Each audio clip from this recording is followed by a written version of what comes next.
warahmatullahi wabarakatuh. Tabi pun, selamat datang, selamat bergabung kepada rekan-rekan mahasiswa program studi pendidikan bahasa dan sastra Indonesia dimanapun Anda berada. Berjumpa lagi dengan saya, Heru Prasetyo sebagai tim pengampu dari mata kuliah Teori Sastra Modern.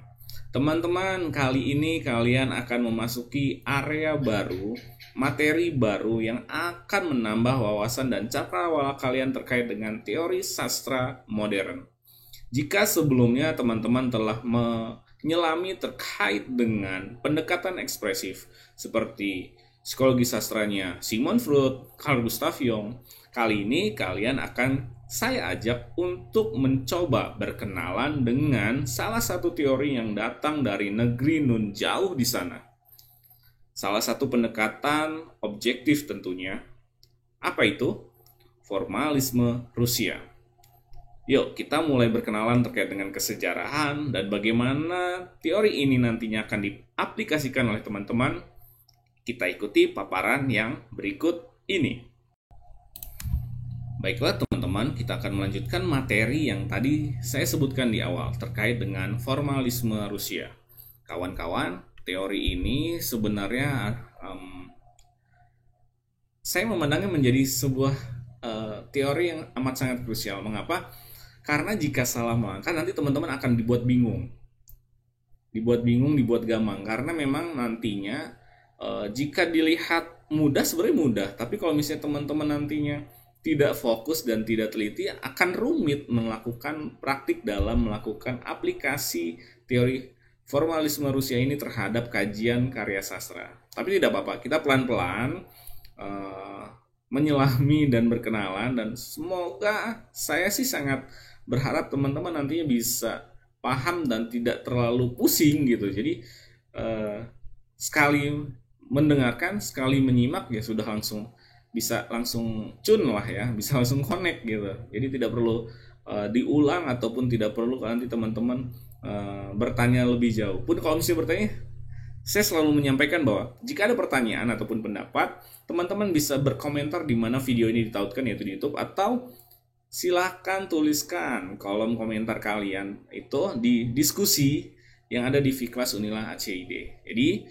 tetap pesan saya, malu bertanya sesat di jalan. Jangan sampai nanti ketika kalian lulus mata kuliah ini tidak tahu apa itu namanya formalisme Rusia, atau tidak tahu apa saja teori sastra yang disampaikan dalam mata kuliah ini. Jadi seperti itu ya kawan. Jangan malu, jangan sungkan. Bingung, tanya. Bingung, konsultasikan. Ada WhatsApp group, ada Fiklas, ada kolom komentar YouTube-nya. Maksimalkan. Oke? Kita mulai ya. Ini adalah materinya, formalisme Rusia. Kritik baru nanti akan ada di video selanjutnya ya. Formalisme Rusia, psikologi sastra Carl Gustav Jung, psikologi sastra Sigmund Freud sebenarnya adalah salah satu cabang ilmu kritik sastra, atau kalau misalkan saya berulang kali menyebutnya kepada kalian adalah sebuah pisau bedah. Mengapa?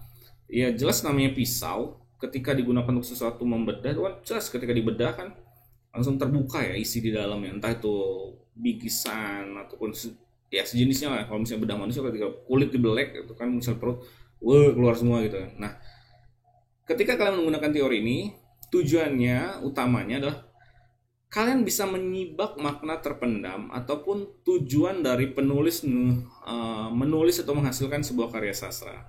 Karena karya sastra tersebut tentunya diciptakan tidak kosong. Memang karya sastra adalah bebas nilai, tapi ketika kalian membaca sebuah karya sastra, kalian pasti penasaran dong, ada ideologi apa yang disampaikan atau disisipkan oleh si sastrawan pengarang, dan bagaimana kita harus menyikapinya. Ya, nantinya kalian akan berusaha untuk mencoba menuliskan pandangan tersebut. Tapi tetap saja karena ini adalah salah satu cabang ilmu sastra, maka kalian namanya ilmu ya. Ketika kalian bicara tentang ilmu, maka kalian juga harus punya isi ilmu itu sendiri. Nah, jadi sebelum kalian menilai, sebelum kalian menghakimi, sebelum kalian melakukan judgement tersebut, kalian ada baiknya mendapatkan materi tersebut, sehingga nanti ketika kalian melakukan kritik sastra, kalian sudah mampu, sudah punya modal amunisi yang kuat, sehingga kritik kalian itu berkompeten lah ya istilahnya berkualitas seperti itu. Jadi jangan lewatkan paparan materinya, sehingga nanti ketika kalian melakukan kritik sastra menggunakan formalisme Rusia, kajian kalian akan seperti ini. Nah, gitu. Oke, kita lanjut. Di materi keduanya ini, formalisme Rusia dan kritik baru, yang video akan di-upload berikutnya, yang akan dijelaskan adalah terkait dengan definisi, sejarah, karakter utama, dan tokoh utamanya. Kita mulai dari formalisme Rusia. Oke. Kalau bicara tentang kesejarahan terkait dengan formalisme Rusia, sebenarnya ini muncul bukan di Rusia, karena munculnya adalah jauh sebelum Rusia itu sendiri terbentuk. Mengapa? Karena munculnya ini adalah sekitar tahun 1920-an. Kala itu Rusia belum muncul ya sebagai negara ya, karena kala itu yang ada adalah bentuk negaranya adalah Uni Soviet. Belum runtuh, ketika runtuh baru nanti terpecah-pecah menjadi Rusia, Kyrgyzstan, Afghanistan, Uzbekistan. Pokoknya yang tantan itu pecahan dari Uni Soviet. Nah, balik lagi. Nah, kala itu di tahun 1917-1920-an, dan kalau misalkan formalisme Rusia ini sebenarnya berkembangnya adalah saat itu ya 20 sampai 60-an lah rentang waktunya. Kapan dan mengapa itu muncul? Ternyata saat itu ketika Uni Soviet itu berdiri, kan teman-teman tahu sendiri, Uni Soviet itu kan salah satu negara yang menganut paham sosialis. Nah, kebetulan perkembangan sastra di kala itu adalah sastra-sastra yang harus mendukung pemikiran sosialisme. Maka yang di luar platform sosialisme maka akan diredam, sulit untuk naik ke permukaan. Kalau di bahasanya ala Orde Baru itu dibredel, tidak boleh berkembang, tidak boleh menyeruak ke permukaan dan dinikmati oleh masyarakat. Yang boleh ya tentu yang berpaham sosialisme seperti itu.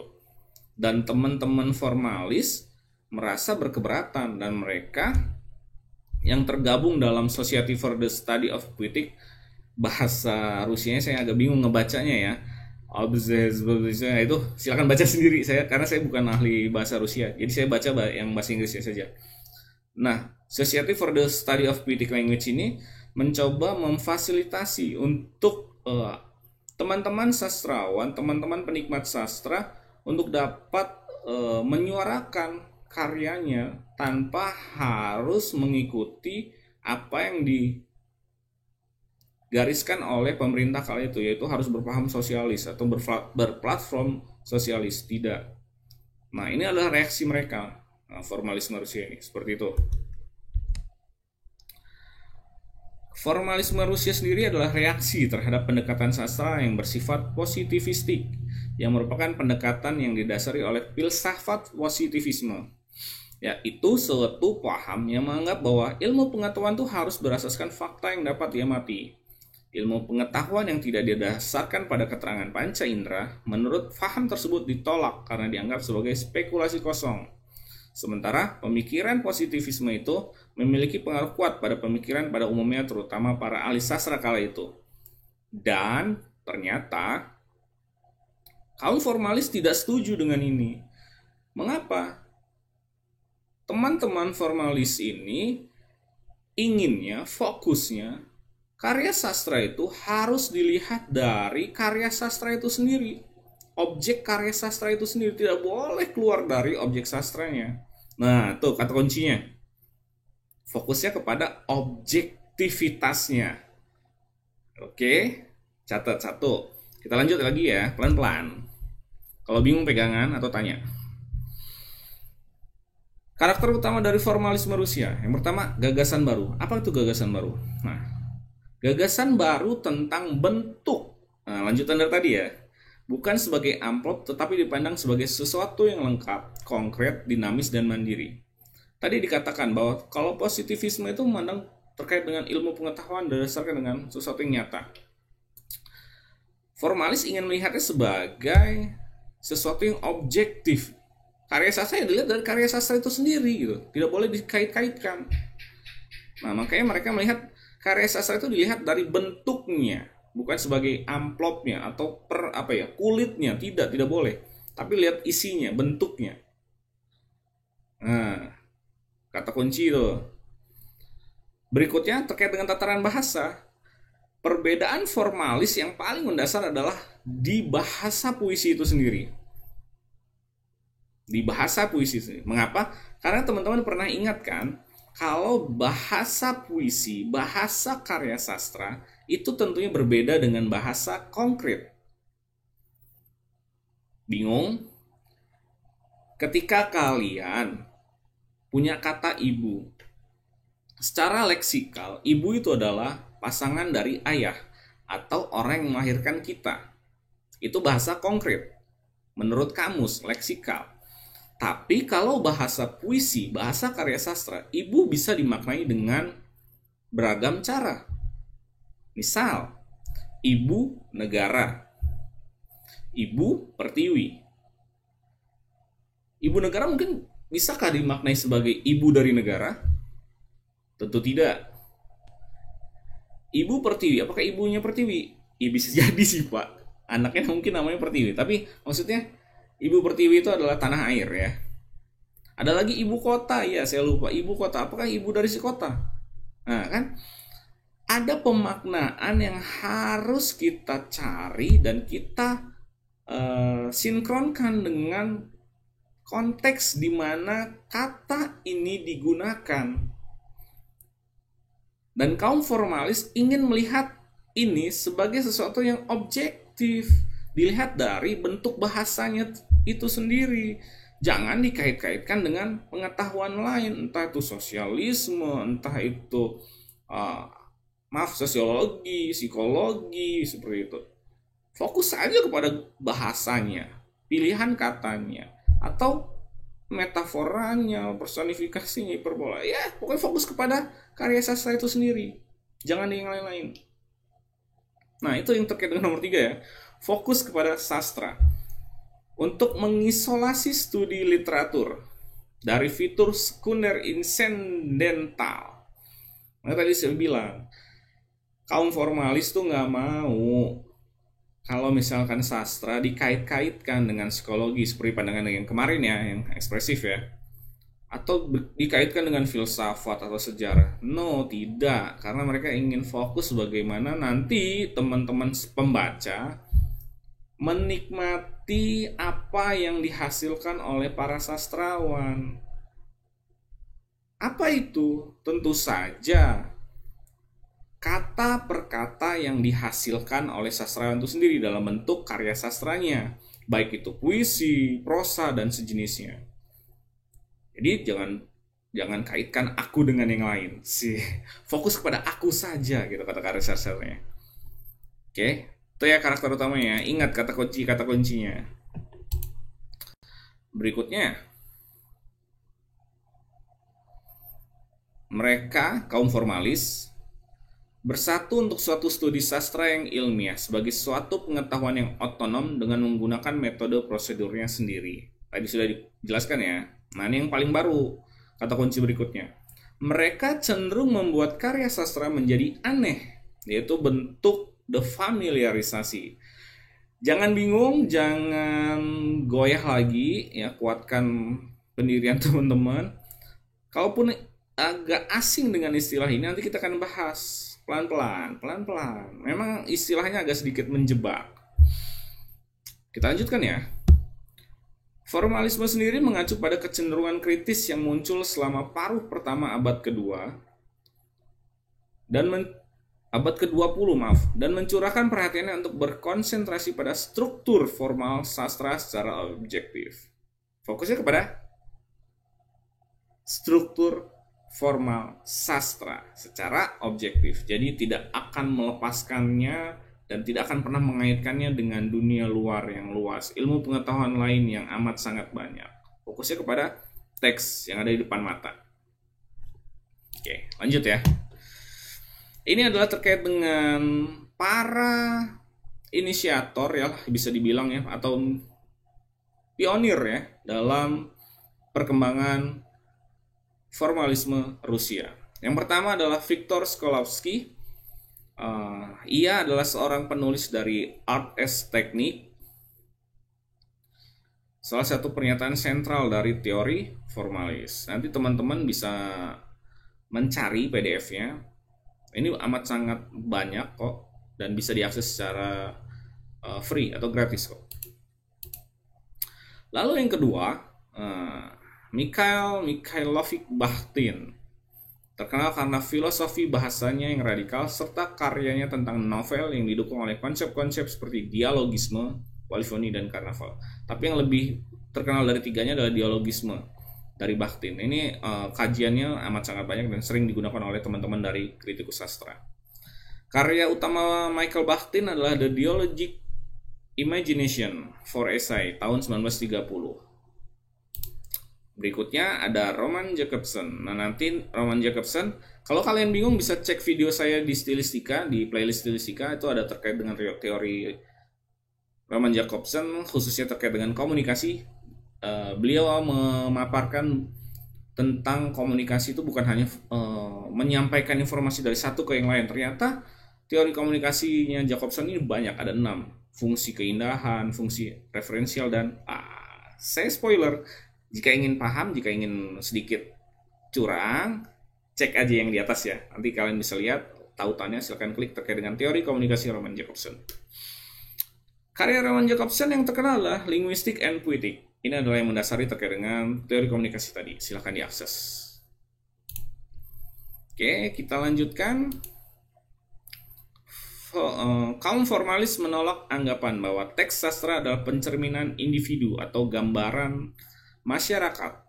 Teks sastra adalah fakta kebendaan yang terbangun atas kata-kata. Mereka percaya bahwa teori sastra ini membentuk sastra, yang membentuk sastra adalah objek formal, yaitu bahasa. Ini adalah penekanan yang tadi saya sampaikan di awal ya, bahwa tidak perlulah mengaitkan karya sastra dengan ilmu pengetahuan lain. Tidak perlulah mengait-ngaitkan karya sastra dengan kejadian yang lain. Tidak perlulah mengaitkan karya sastra dengan peristiwa yang ada di dunia. Karya sastra adalah karya sastra, itu adalah hasil imajinasi dan produk keindahan dari seorang sastrawan. Itu loh kalau kata kaum formalis. Maka yang perlu dikaji atau yang perlu difokuskan adalah kata-katanya, diksinya. Jadi fokus garapannya adalah penggunaan bahasanya. Jangan keluar dari teks tersebut. Itu dari teman-teman formalis. Pokok gagasan formalisme Rusia. Bagaimana formalis melihat sebuah karya sastra? Ada beberapa hal. Salah satu yang pertama adalah ini yang tadi kita sebut di awal. Istilah defamiliarisasi dikemukakan oleh Skolavsky yang menyebut teknik bercerita dengan gaya bahasa yang menonjol dan menyimpang dari biasanya. Kata kuncinya menyimpang. Perlahan-lahan, jangan bingung. Defamiliarisasi adalah konteks sifat sastra yang aneh atau asing. Keanehan tersebut sebagai hasil sulapan pengarang dari bahan-bahan yang netral. Teks sastra boleh saja sulit dikenali karena menggunakan bahasa spesifik, sehingga ia kehilangan otomatisasi istilahnya, untuk dipahami oleh pembaca. Oke, perlahan memang agak sedikit membingungkan bahasanya. Tapi gini, kata kuncinya adalah menyimpang. Kata kuncinya adalah membuat menjadi, kata kunci adalah membuat menjadi aneh. Masih ingatkah kalian terkait dengan materi pengantar sastra ya? Kalian pernah ditawarkan untuk melihat salah satu puisi sastrawan Indonesia yang fenomenal, Sutarji Kalsumbahri, Tragedi Si Kawinka? Iya pak. Nah, ketika kalian pertama kali melihat Tragedi Si Kawinka, apa yang kalian ucapkan? Aneh, nggak masuk akal. Puisi apa ini, ya kan? Ya tapi memang itu puisi gitu loh. Itu adalah puisi, dan keanehan tersebut yang menjadikan puisi itu menarik. Kajiannya banyak dan hasilnya pun banyak. Kalian bisa melihat di Google Scholar terkait dengan kajian Tragedi Si Kawinka. Keanehan itu adalah salah satu yang menjadi bidang kajian formalis, yaitu defamiliarisasi.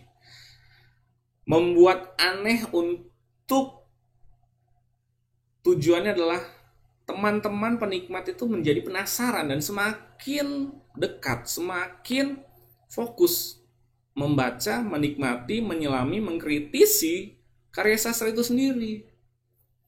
Jadi bukan berarti ketika aneh ditinggalkan, tidak, tapi tujuannya adalah ketika dibuat aneh tuh orang menjadi penasaran. Oh, ternyata puisi tragedi Si Kawinkannya tidak memiliki kaidah yang sesuai dengan puisi pada umumnya, 4 baris gitu kan. Ada rimanya AB-AB, AAA gitu. Ternyata tidak. Kenapa sih seperti ini? Akhirnya penasaran gitu loh. Tujuannya tercapai, defamiliarisasi. Lalu berikutnya deotomatisasi. Deotomatisasi ini adalah, penjelasannya adalah ketika kalian berharap suatu karya sastra itu endingnya A gitu, karena kalian udah melihat plotnya ya, tuturannya adalah nanti pasti endingnya aneh gitu. Tapi ternyata pas kalian baca di akhir cerita kok endingnya menjadi B. Nah, mendadak berubah gitu kan. A ini adalah ending A adalah pengalaman ataupun penilaian kalian yang secara otomatis dibuat secara otomatis. Nah, sementara B-nya, otomatisasinya tadi, ketika otomatisasi tidak berjalan menjadi B. Seperti itu. Tidak berjalan otomatisasinya. Nah, bagaimana caranya? Teknik-teknik yang digunakan untuk menciptakan defamiliarisasi adalah seperti menunda, menyisipi, memperlambat, memperpanjang, dan mengulur suatu kisah sehingga menarik perhatian karena tidak dapat ditanggapi secara otomatis. Alurnya maju gitu kan misalnya, tiba-tiba menjadi flashback, klimaksnya nggak nyampe nih, akhirnya kembali dulu ke masa lalu, baru akhirnya termaju lagi. Wah, penundaan-penundaan seperti itu yang akhirnya digunakan untuk mencapai keanehan, defamiliarisasi. Saya aja jelimet loh bacanya. Oke, mohon maaf agak sedikit tidak nyaman ya. Kita lanjutkan.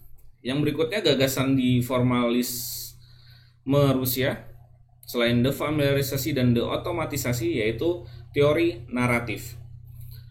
Kaum formalis Rusia ini memperkenalkan dikotomi baru antara struktur dengan bahan material. Istilah ini menggantikan dikotomi lama, yaitu bentuk dan isi. Nah, untuk kepentingan analisis teks naratif, formalis Rusia menekankan perbedaan antara cerita, alur, dan motif. Menurut mereka yang sungguh bersifat kesusastraan itu adalah alur, sedangkan cerita itu adalah bahan mentahnya yang masih membutuhkan pengolahan dari pengarang. Sementara motif merupakan kesatuan terkecil dalam peristiwa yang diceritakan. Ada cerita, alur, dan motif terkait dengan teori naratif.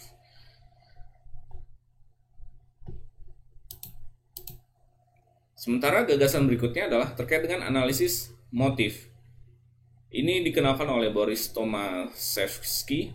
Motif berarti sebuah unsur yang penuh arti dan yang diulang-ulang dalam suatu dan sejumlah karya. Ini kalau misalkan teman-teman ingat di dalam karya sastra di Indonesia itu cerita-cerita tentang Panji itu banyak kisahnya ya. Seperti kayak Prambanan, Bandung Bondowoso dengan Roro Jonggrang, itu salah satu cerita Panji, dan nanti masih banyak lagi teman-teman menemukannya.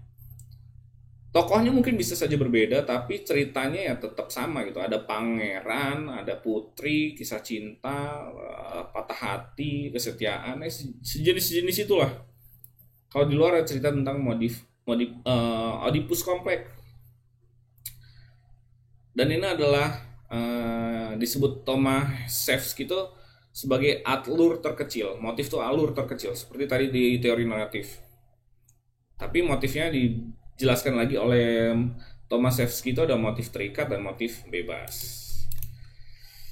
Yang ketiga gagasannya ini dikenalkan oleh Mukarovsky.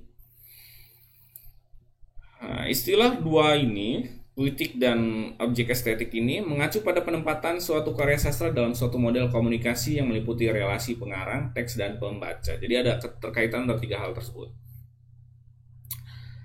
Kalian pahami dan kalian tekankan, pastinya dalam pemakaian bahasa sastra, fungsi puitis itu paling dominan. Jadi metafor-metafor gaya bahasa itu yang indah pasti akan dominan. Sementara pesan bahasa itu dimanipulasi secara fonis, grafis, leksikosemantis sehingga bisa menyadari bahwa pesan yang bersangkutan harus dibaca sebagai karya sastra. Beda ya dengan teks karya ilmiah. Kalau teks karya ilmiah lo bahasanya bahasa konkret, tidak perlu menggunakan bahasa-bahasa yang hiperbola, metafora, personifikasi atau repetisi. Bahasanya harus lugas. Tapi beda dengan karya sastra, khususnya puisi dan prosa. Maka teman-teman yang dikejar adalah fungsi keindahannya, fungsi estetiknya. Mengapa? Ya ini adalah tujuan kesenangan membaca sebuah teks sastra kan. Seperti itu. Mukarovsky memperkenalkan objek estetik sebagai lawan dari istilah artefak, yaitu karya sastra yang sudah utuh dan tidak berubah. Artefak itu akan menjadi objek estetik bila sudah dihayati dan dinikmati oleh pembaca. Seperti itu. Dan ini adalah yang berikutnya dan paling sering digunakan oleh teman-teman kritikus sastra ataupun teman-teman peneliti, mahasiswa dalam menggunakan formalisme Rusia sebagai pisau bedah, fabula, dan zuzet.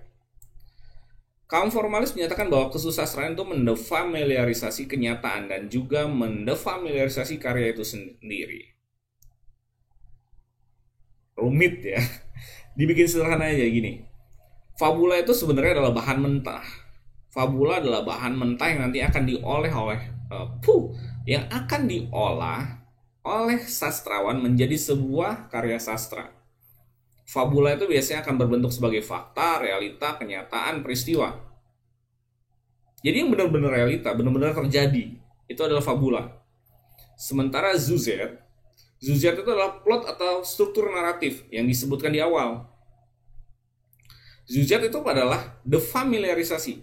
Zuzet ini adalah upaya untuk membuat aneh sebuah karya. Membuat aneh sebuah fakta. Nah, kan yang diucapkan di awal ada fabula.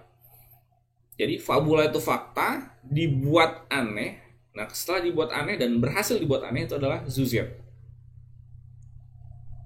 Fabula sebagai cerita yang defamiliarisasi di dalam zuzet tentunya dapat muncul tidak secara tiba-tiba, melainkan disebabkan oleh hal-hal tertentu. Pernah baca Bumi Manusia kan? Pramudia Anantatur. Konon yang dituliskan oleh Pramudia Anantatur di setiap karyanya adalah penggambaran atau representasi kehidupan Indonesia di masa itu. Konon. Saya tidak akan bicara tentang bahwa menggambarkan, tidak, tapi saya menggunakan kata konon. Pramudia Anantatur ingin memberikan informasi atau memberikan gambaran terhadap kehidupan kala itu. Caranya dengan menuliskan cerita. Nah, fakta yang digunakan oleh Pramudia bisa saja itu adalah fakta yang terjadi, peristiwa yang terjadi. Namun apa yang kita baca di dalam sebuah karya Pramudia Anantatur, entah itu trilogi, Pulau Burunya, Bumi Manusia, dan lain-lain ya, itu adalah ya sebatas karya sastra. Dan karya yang dibuat oleh si Pramudia Anantatur itu adalah zuzet gitu. Walaupun sebenarnya itu fakta, tapi itu adalah zuzet. Dasarnya fakta-fakta tersebut itu adalah fabula. Ketika diolah, ia akan menjadi zuzet. Nah, yang paling simpel selanjutnya ada Akmal Nasery Basral, Presiden Prawira Negara, mengambil fakta terkait dengan kepemimpinan Prawira Negara atau Presiden Prawira Negara ketika memimpin pemerintahan darurat Republik Indonesia. Kepemimpinan cerita tentang Prawira Negara ini adalah memang fakta sejarah yang benar-benar terjadi dan dialami oleh Prawira Negara ketika menyelamatkan Indonesia dari gempuran agresi militer Belanda kedua. Itu faktanya memang benar. Tapi apa yang dituturkan oleh Akmal Nasery Basral dalam cerita tersebut itu adalah karangan, itu adalah imajinasi. Tokoh-tokoh beberapa yang dimunculkan oleh Akmal untuk mengembangkan menjadi sebuah novel. Nah, hasil imajinasi dan rekaan yang dibuat ini adalah zuzet. dasarnya fakta, itu adalah fabula. Ya, jadi jangan bingung antara kedua hal ini ya. Dan kedua hal ini memang sangat berbeda dan amat sangat mudah untuk membedakannya. Kita lanjutkan.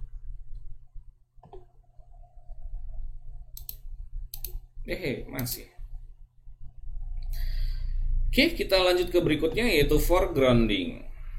Foregrounding itu apa, Pak? Foregrounding ini sebenarnya dipinjam oleh ahli stilistika dari teman-teman kritik seni rupa yang membedakan antara foreground dan background sebuah lukisan. Teman-teman pasti pernah, kalau teman-teman fotografi tuh nyebutnya foto bokeh ya. Jadi fokusnya itu di depan ini objek, entah itu benda, entah itu manusia, pasti akan terlihat fokus. Sementara yang di belakang itu blur. Nah, itu backgroundnya. Karena yang difokuskan adalah foreground atau latar utama. Nah, di dalam karya sastra khususnya sebenarnya ini puisi ya. Nah, makanya itu tadi beda ya. Kalau fabula dan juziat biasa ditemukan di prosa, kalau foreground biasa ditemukan di puisi. Mengapa tadi akhirnya dimunculkan kata-katanya ahli stilistika? Karena nanti akhirnya munculnya di dalam pengkajian gaya bahasa. Nah, teman-teman, ini adalah teori awalan terkait dengan formalisme Rusia. Nanti ketika teman-teman ingin mendalami, ini akan kita temui kembali. Kita akan berjumpa kembali di mata kuliah stilistika 2 SKS lagi. Berjumpanya insya Allah kalau misalnya tidak ada halangan akan bertemu lagi dengan saya dan Pak Kavi. Nah, ini hanya sementara, ini hanya pembahasan sekilas lah. Teknisnya jumpa di stilistika ya. Kalau misalnya melihat ada di video di atas, ntar ditautkan ya. Foregrounding itu adalah sebuah teori yang dikenalkan oleh ahli teori Ceko yang bernama Jan Mukarovsky. Tujuannya adalah untuk memberikan sensasi tentang hal-hal seperti yang dirasakan dan bukan seperti yang diketahui. Ayo, kenapa? Karena ketika kita membaca sebuah puisi, ketika kita kan membaca sebuah puisi, kita serasa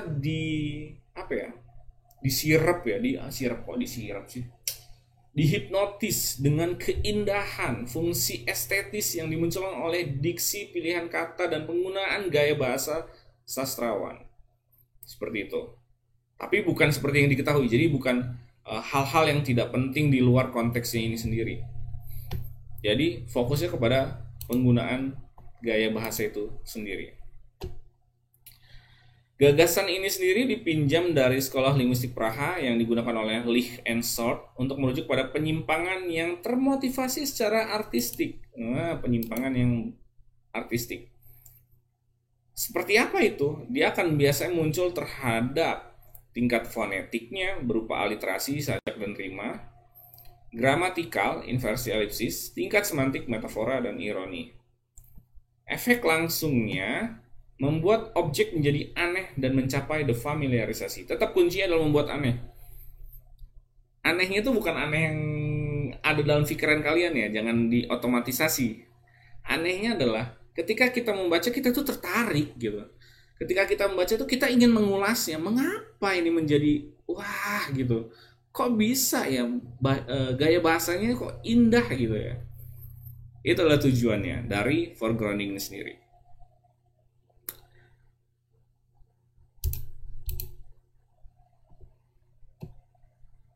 Foregrounding memberi pembaca bagian-bagian yang mencolok dan pengalaman defamiliarisasi yang membangkitkan perasaan dan pembaca bekerja untuk mendapatkan kembali pengalaman. Tindakan komunikasi menjadi nomor 2. Fokus utama pembaca adalah gaya. Dalam bahasa puitis ini, foregrounding mencapai intensitas maksimum sejauh mendorong komunikasi ke latar belakang sebagai objek ekspresi yang digunakan untuk kepentingan sendiri. Agak bingung, sederhananya seperti ini. Ketika kalian berkomunikasi menggunakan bahasa yang formal, ketika mengatakan saya lapar, ya pasti kalian akan mengatakan saya lapar. Tapi ketika kalian mengatakannya dengan menggunakan bahasa yang lain, bisa saja kan enak nih makan yang hangat. Konteksnya tetap aja lapar intinya kan, seperti itu. Sederhananya seperti itu. Gaya bahasa yang difokuskan. Menyatakan wanita yang cantik, tidak dikatakan wanita yang cantik. Bisa saja menyatakan bahwa wah, rembulan bersinar di wajahmu, seperti itu. Jadi dia tidak akan tidak akan to the point gitu intinya. Tapi lebih fokus kepada bagaimana nanti fungsi-fungsi gaya bahasa tersebut dimunculkan. Seperti itu. Itu sederhananya. Jadi tujuan komunikasinya itu dikesampingkan dulu. Yang dikejar adalah fungsi keindahannya tersebut. Fungsi keindahan yang harusnya hadir dan memang akan diutamakan dalam sebuah karya sastra, khususnya puisi ya. Sebagai kaidah umum, siapapun yang ingin menyelidiki makna dan nilai sebuah karya seni harus berkonsentrasi pada unsur minat dan keterkejutan. Penerapan konsep ini pada puisi sudah jelas. Pencitraan, foregrounding, adalah penyimpangan linguistik dan background adalah bahasa. Cukup jelas ya dengan yang tadi saya sampaikan ya, bahwa yang ditujukan utama adalah fungsi estetisnya dulu dengan pemilihan gaya bahasanya. Sementara tujuan komunikasi nanti dulu, karena yang penting estetisnya muncul, nah baru dimaknai. Nah akhirnya ketika makna itu udah ditemukan, nah akhirnya kita bisa memaknai sebenarnya apa sih tujuan dari si pengarang. Nah gitu, beda dengan bahasa standar, bahasa formal ya. Ini adalah salah satu contoh puisi yang saya tampilkan. Ini adalah puisinya W.S. Rendra, Pamandoblang. Di mana posisi foregrounding dalam puisi Pamandoblang tersebut? Nah, ada kalimat, ada tulisannya seperti ini. Pamandoblang, Pamandoblang, Pamandoblang, mereka masukkan kamu ke dalam sel yang gelap, tanpa lampu, tanpa lubang cahaya, pengap, ada hawa, tak ada angkasa, terkucil. Temanmu beratus-ratus nyamuk semata, terkunci, tak tahu kapan pintu akan terbuka. Kamu tak tahu di mana berada. Pamandoblang, Pamandoblang, apa katamu? Ketika haus aku minum dari kaleng karatan, sambil bersila aku mengarungi waktu, lepas dari jam, hari dan bulan.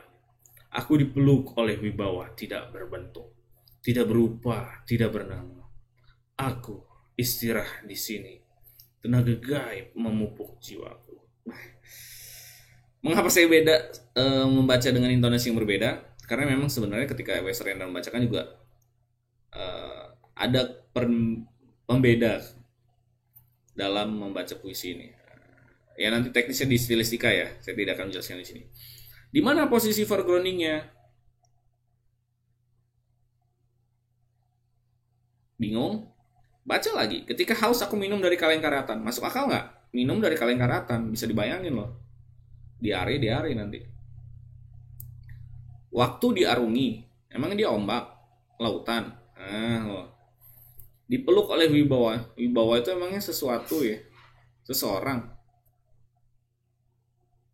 Ada makna-makna yang harus kita cari agar komunikasi itu bisa berlanjut kepada kita.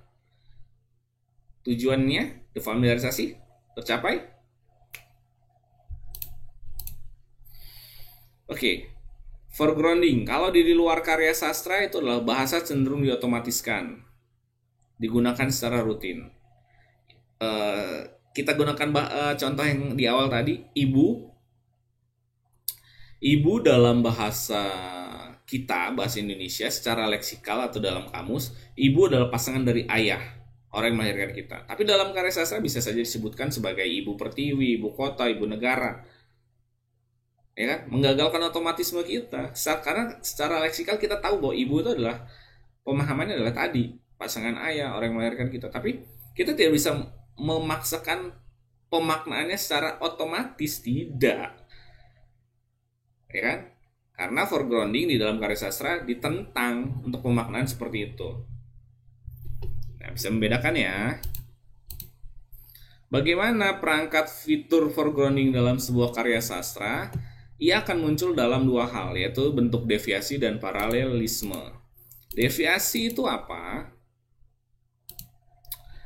Kalau teman-teman di fisika dulu ada belajar terkait dengan deviasi atau penyimpangan cahaya, pembiasan cahaya, ya sama saja. Di sini juga deviasi adalah pembiasan.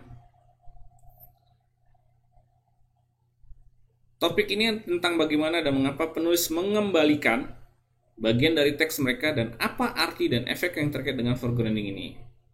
Teori foregrounding mungkin adalah teori paling penting dalam kajian tersebut. Oke, belum Pak.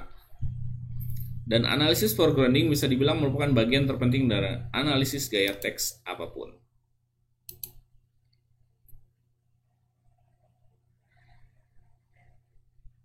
Salah satu cara menghasilkan foregrounding melalui penyimpangan dengan memperkenalkan pola linguistik ekstra ke dalam teks.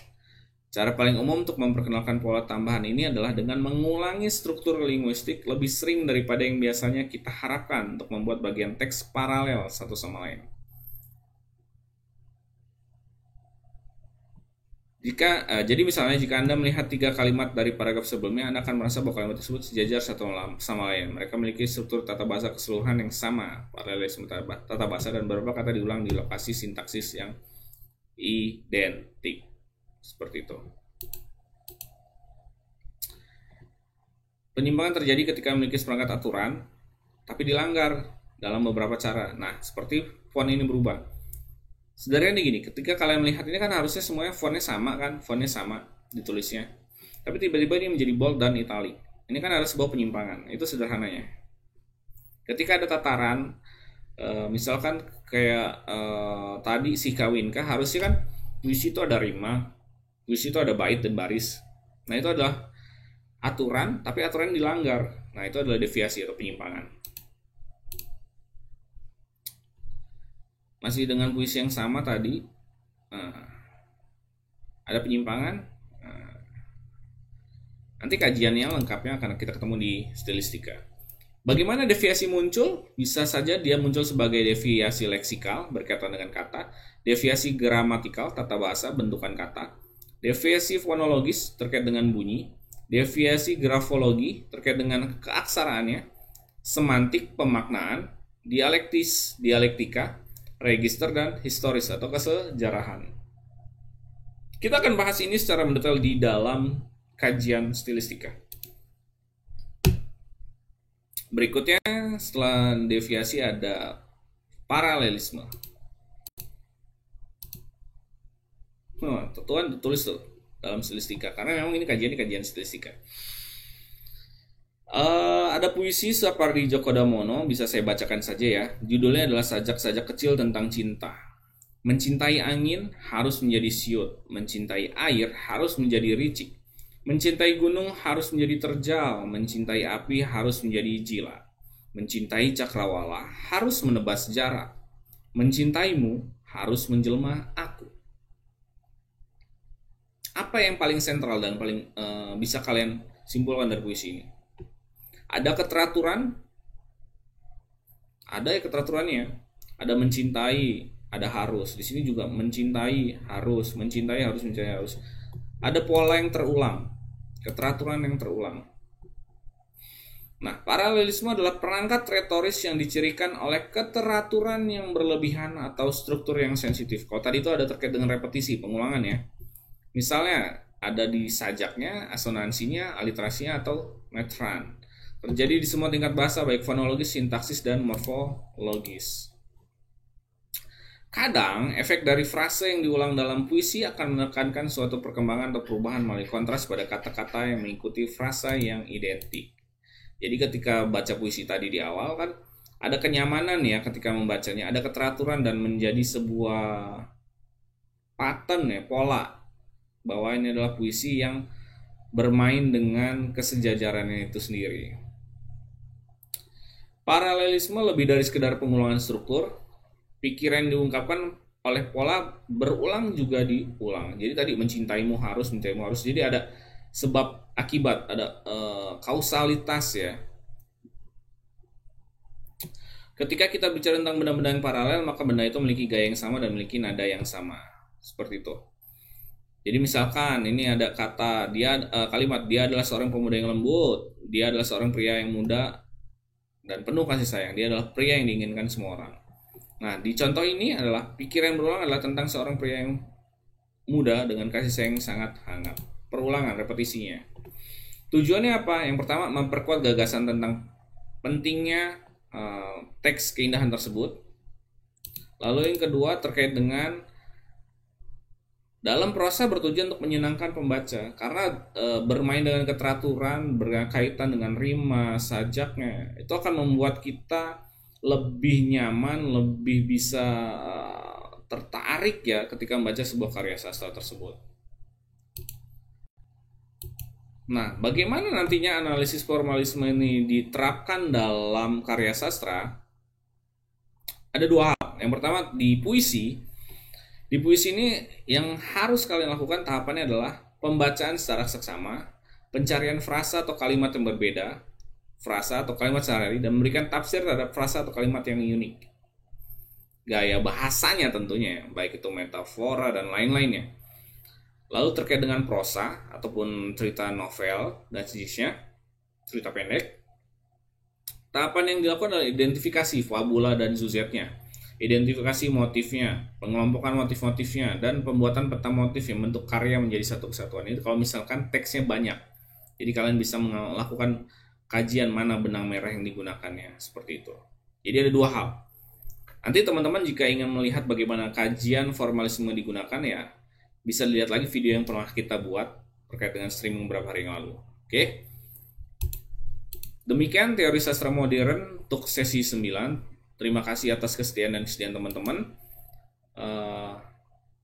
Mungkin apa yang saya sampaikan tadi bisa saja membantu, bisa saja membuat pusing teman-teman. Pun jika ingin bertanya akibat cara saya menyampaikan tidak runut ataupun membuat kalian justru bertambah bingung, silahkan tetap tuliskan komentar kalian di dalam video ini yang ditautkan ya, di bawah videonya. Maaf kalau mau komentar ya. Silahkan tuliskan pertanyaan ataupun sanggahan atau pendapat kalian. Jangan lupa di diskusi juga bisa kok nulisnya.